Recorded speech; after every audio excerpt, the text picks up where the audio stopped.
آج کی اس ویڈیو کے اندر ہم بیان کریں گے خواب کے اندر مینڈک دیکھنا، اس کی کتنی صورتیں ہیں اور ان کی کیا کیا تعبیرات ہیں۔ ان تعبیرات کو جاننے سے پہلے ہمارے چینل کو سبسکرائب کر لیجئے۔ چلتے ہیں تعبیرات کی طرف۔ مثلا خواب کے اندر مینڈک دیکھنا، خواب کے اندر مینڈک کو پکڑنا، اس سے لڑائی کرنا، خواب میں مینڈک کو شور کرتے ہوئے دیکھنا، خواب کے اندر مینڈک کو مارنا، خواب میں مینڈک کا گوشت کھانا، مینڈک نے کاٹ لیا ہے، یا اس سے ملتی جلتی صورتوں کی کیا کیا تعبیرات ہو سکتی ہیں۔ چلتے ہیں تعبیرات کی طرف۔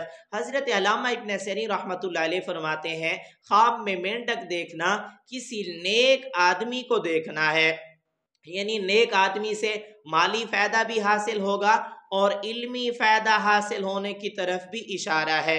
خواب کے اندر مینڈک کو پکڑنا کسی نیک آدمی کی صحبت پکڑنے کی طرف اشارہ ہے، یعنی صاحب خواب چاہے مرد ہے چاہے عورت ہے، کسی نیک آدمی کی صحبت میں رہے گا، اس سے اس کو علمی اور روحانی فوائد حاصل ہونے کی طرف اشارہ ہے۔ خواب کے اندر مینڈک سے لڑائی کرنا کسی نیک صالح آدمی سے لڑائی کرنے کی طرف اشارہ ہے۔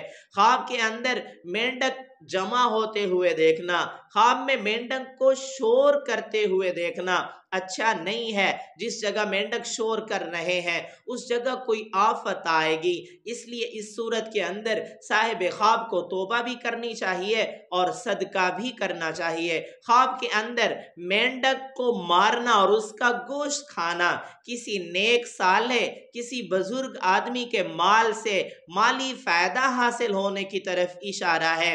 خواب کے اندر مینڈک نے کاٹ لیا ہے تو کسی عابد سے رنج پہنچے گا، یا صاحب خواب کسی عبادت گزار بندے کو تکلیف پہنچائے گا۔ ایسی صورت میں توبہ کرے اور صدقہ بھی کرے۔ خواب کے اندر مینڈک کو دریا سے باہر پھینک دینا، خشکی پر پھینک دینا لوگوں کو عبادات کرنے سے روکنے کی طرف اشارہ ہے۔ اگر ایسی بات ہے صاحب خواب کے اندر تو اپنے اندر سے یہ چیز ختم کرے اور توبہ کرے۔ خواب کے اندر مینڈک کو مارنا نیک آدمی کو دوست بنانے کی طرف اشارہ ہے۔ میری دعا ہے اللہ رب العزت سے ہمارے خواب ہمارے حق میں بہتر ہوں۔